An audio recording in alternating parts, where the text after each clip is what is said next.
Welcome everyone to the video, and today I'll be breaking down the legendary Naotoshi Shida, and rather than analyzing any animation, it will be about his art style in a similar format actually to the Matsunaga art style breakdown I did several months back.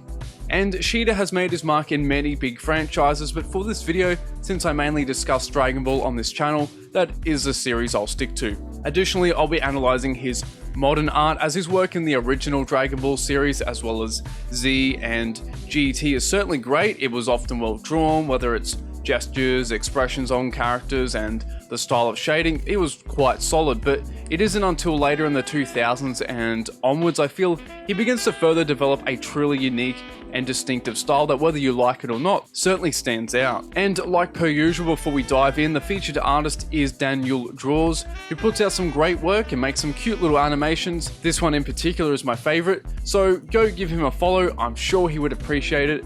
And if you would like a chance to feature in a video, tag me on the social media platforms in the description and use this hashtag. So firstly, I would like to highlight Shida's style of shading. Not only is it unique, but combined with his approach to anatomy, it provides quite an aggressive look to characters, working perfectly with the tone of his scenes. And this is due to good shape design, as shapes themselves can communicate a certain variable of messages. So let's take a closer look at them. You will notice not only in this image, but in pretty much all of his work, he uses a lot of pointy, triangular shapes. They can also be quite complex and feature a lot of variation. As an example, take this one here. It's quite a pointy shape and there are a lot of various straights and curves, and while perhaps not overly simple, it's still readable at a distance. You can also notice in another example that instead of just one solid curved line around the various planes of the face, he will add these small triangles. Furthermore, there is a similar pattern around the body, like here with the deltoid. It's small variations like these which add interest to the design, and since a lot of the shapes are pointy and sharp, it gives an aggressive feel to the character art, which works again seamlessly with the tone. But to better understand that, observe these two shots. On the right, the shapes are quite simple with a lot of C-curves. On the left, with Shida, the shapes, like mentioned before, feature a lot of straights and are more angular. As a result, the picture on the left has a extra level of intensity in contrast to the picture on the right. Now, for clarification, I am by not in any way saying that this piece on the right is bad art or that it needed to be anything more. It's just illustrating the power shapes can have on the viewer.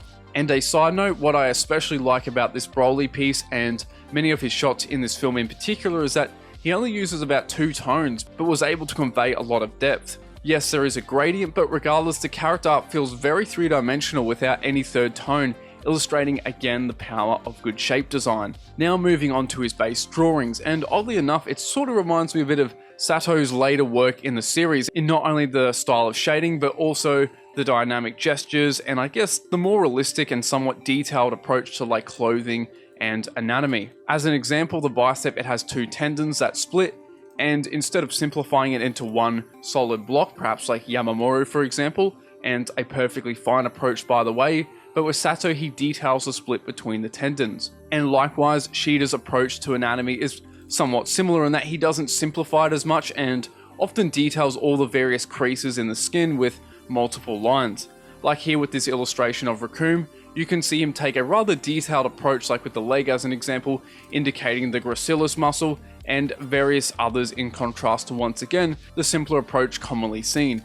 And I'll reiterate once again, both approaches are fine, whether simple or more detailed, but regardless, it illustrates Shida's understanding of anatomy, and it's interesting to see a more detailed approach in Dragon Ball.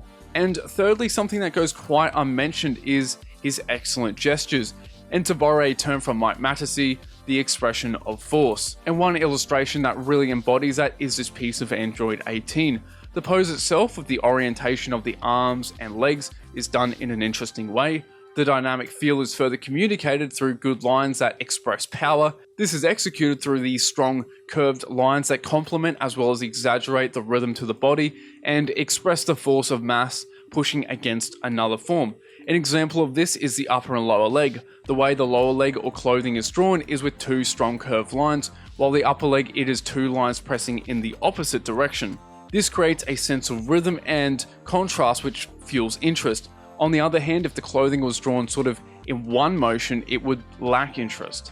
Now finally, let's break down a piece that takes into account all that I've talked about, just to summarize, with this amazing piece of Goku and Frieza I showed before. So the shading and highlights are superb, the shapes are really interesting and accentuate the various forms very well. Like the shading for the skin here, it makes it feel three-dimensional and that the skin is actually twisting. Furthermore, the way he has drawn all these smaller shapes here for the highlights really help display that shiny look to this form.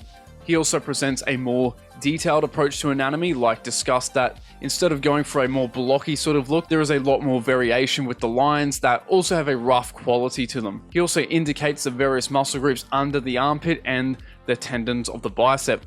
Frieza really just feels muscular here, and the gestures are also exaggerated and interesting. I also like his lines for the hair. The rounded quality to them really gives this flowy look. Overall, some just really exceptional character art.